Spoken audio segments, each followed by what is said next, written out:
voudrais qu'en vous voyant vivre, étonnés, les gens puissent dire: voyez comme ils s'aiment, voyez leur bonheur. Qu'est-ce que c'est que ça? Une lampe. 150 watts. Donc très forte. Elle est toute neuve.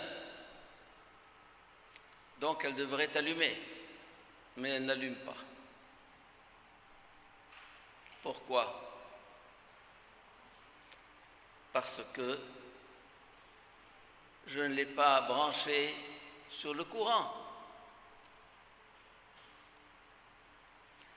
Voilà un langage qu'un enfant de première primaire peut comprendre. L'important n'est pas la lampe. L'important, ce n'est pas sa force ni sa qualité. L'important, c'est une seule chose.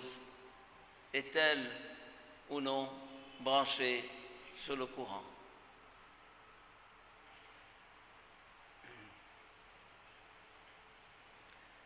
Si Jésus avait vécu aujourd'hui, au lieu de nous raconter l'histoire de la vigne et des sarments, c'est-à-dire des branches qui sont en contact avec le tronc, si Jésus vivait aujourd'hui, il n'aurait pas raconté cette histoire de la vigne et des sarments. Il aurait pris l'exemple de la lampe, parce qu'il aurait parlé à des gens du XXIe siècle. Et tout de suite, on aurait compris. Mais enfin, prenons quand même l'exemple de la vigne.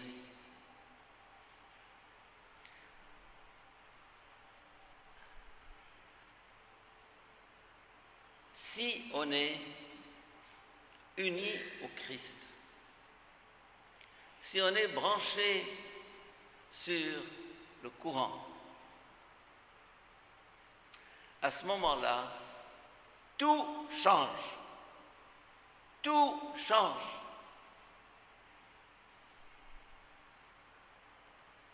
Et un être très ordinaire, très quelconque, rayonne. Rayonne. Une lumière, une présence, un amour. On se demande quelquefois pourquoi il y a des gens qui marquent l'histoire, des gens souvent très quelconques, comme François d'Assise, comme Mère Teresa, ou d'autres. Et pourquoi d'autres passent sans laisser de traces et sans marquer leur époque?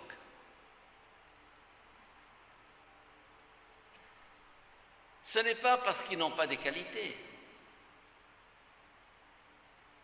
Cette lampe, 150 watts, toute neuve, mais elle n'est pas branchée. Il y a parmi nous, dans notre société, dans le monde, des gens brillants, extraordinaires, qui ont fait des études, qui ont des doctorats, qui ont étudié, qui ont des moyens, mais qui ne rayonnent pas, qui n'influencent pas. Il leur manque le courant. Le courant. On l'a ou on ne l'a pas. Et ça ne dépend pas des qualités qu'on a, ni des diplômes qu'on a obtenus, ni de la culture, ni de tout le reste. Je suis ou non branché sur le courant. Si je suis branché sur le courant, un mot de moi marque, parce qu'il touche le cœur et le fond de celui qui est en face de moi. Parce que celui qui a en lui l'Esprit de Dieu, la lumière de Dieu, sait ce qu'il faut dire et comment le dire. C'est des mots très simples. Je pense à un homme comme le curé d'Ars. Le curé d'Ars, le pauvre, avait échoué à tous ses examens. On ne voulait pas l'ordonner prêtre. On a dit il n'est pas digne, il n'a pas la culture, il n'a pas la formation. Qu'est-ce qu'il va faire, le pauvre? Finalement, Belafia, comme on dit, on l'a ordonné prêtre en se disant, et en lui donnant une petite paroisse dans la banlieue de Lyon qui s'appelle Ars. J'ai été là-bas pour la première fois à bicyclette en 1953. J'ai pleuré parce que le curé d'Ars a été un de ceux qui, à 16 ans, ont fait clic dans ma vie. J'ai lu sa vie et j'ai dit, that's it, c'est ça, c'est ça. Cet homme qui parlait de façon extrêmement simple attirait des foules. Il est arrivé dans un village complètement païen. Le cabaret en face de l'église groupait tous les buveurs, tous les ivrognes. Et on l'a vu arriver, on s'est dit, qu'est-ce que c'est que ce bonhomme qui nous envoie ici? Et il passait des heures à l'église, en pleine nuit, à prier. Et il jeûnait. Et le pain, il le faisait une fois par semaine, et à la fin de la semaine, le pain était moisi, il le mangeait quand même. Il faut lire sa vie, c'est bouleversant. Moi, quand j'ai vu ça, j'ai dit, voilà, la solution, c'est la sainteté. Où on est un saint, et on rayonne Jésus, et on rayonne de sa lumière, de son amour, ou bien c'est pas la peine.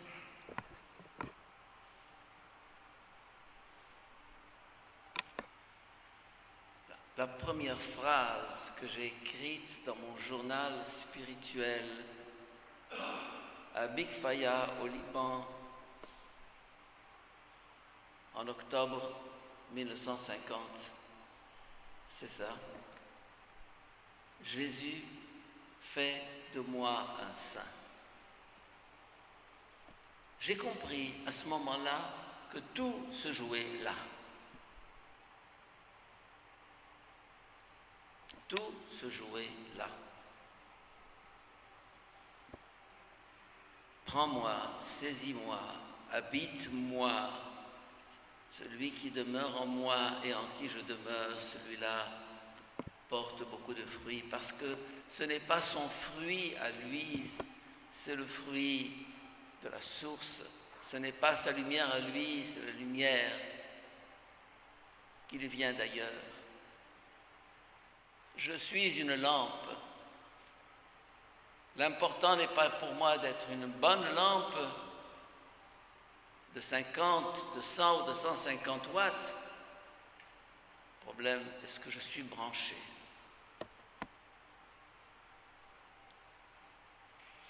Le secret d'une vie, le secret de sa fécondité, le secret de son rayonnement, c'est de savoir si nous lui sommes unis, oui ou non. Unis au point que lorsque je parle, c'est lui qui parle, lorsque j'agis, c'est lui qui agit, lorsque je regarde, c'est lui qui regarde, lorsque je souris, c'est lui qui sourit, c'est lui qui m'habite.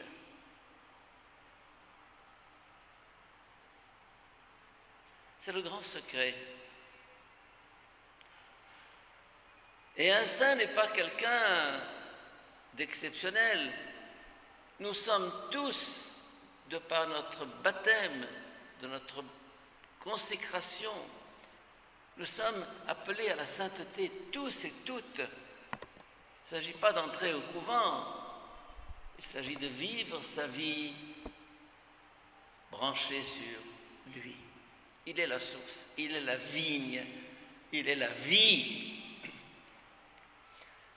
Sans moi, vous ne pouvez rien faire. Sans moi, vous ne pouvez rien faire. C'est vrai. Tout tient dans cette relation intime et profonde au Seigneur. Et à ce moment-là, on est surpris. On fait des choses extraordinaires. Hier, j'avais une réunion très difficile. Je ne savais pas comment ça allait se passer. Je suis entré dans la petite chapelle du collège des Jésuites au Caire. Je lui ai dit, s'il te plaît, interviens. Parce que tout est compliqué. Tout est compliqué. Je ne vais pas vous dire de quoi il s'agit.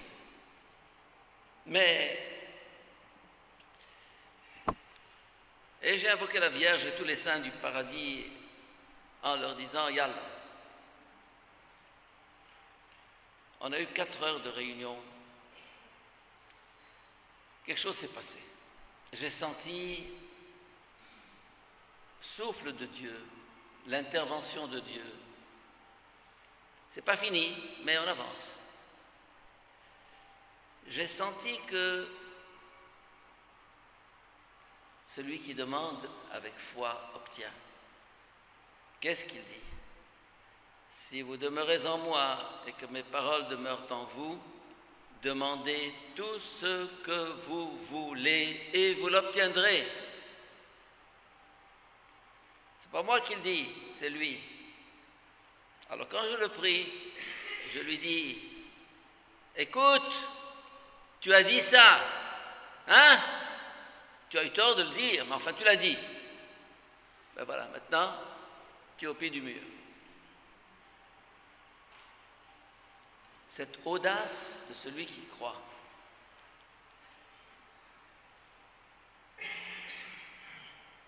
Et vous allez me dire, c'est de l'orgueil. Non, non, c'est pas moi, c'est lui. Et lui, il met sa joie lorsque nous donnons du fruit. La gloire de mon Père, c'est que vous donniez beaucoup de fruits.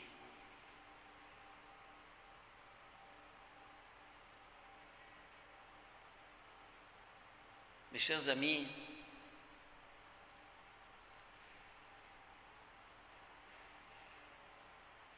dans cette période bouleversée que nous vivons en Égypte, dans cette préparation des élections présidentielles, où les candidats se succèdent, tout ce que je demande au Seigneur, c'est que celui qui sera élu soit un homme, peu m'importe qu'il soit chrétien ou musulman, qu'il soit de gauche ou de droite, tout ce que je veux, c'est un homme de foi, un homme de Dieu, un homme honnête, un homme vrai. Parce que la lumière, elle brille en tout homme, c'est Saint Jean qui le dit. Il brille en tout homme qui vient en ce monde. Il était la lumière qui éclaire tout homme qui vient en ce monde. Au-delà de toute religion, il y a des gens qui vivent la vérité, le cêtre, comme on dit en arabe, la vérité, qui sont honnêtes, et puis d'autres qui sont des salauds et des menteurs et des hypocrites et des corrompus.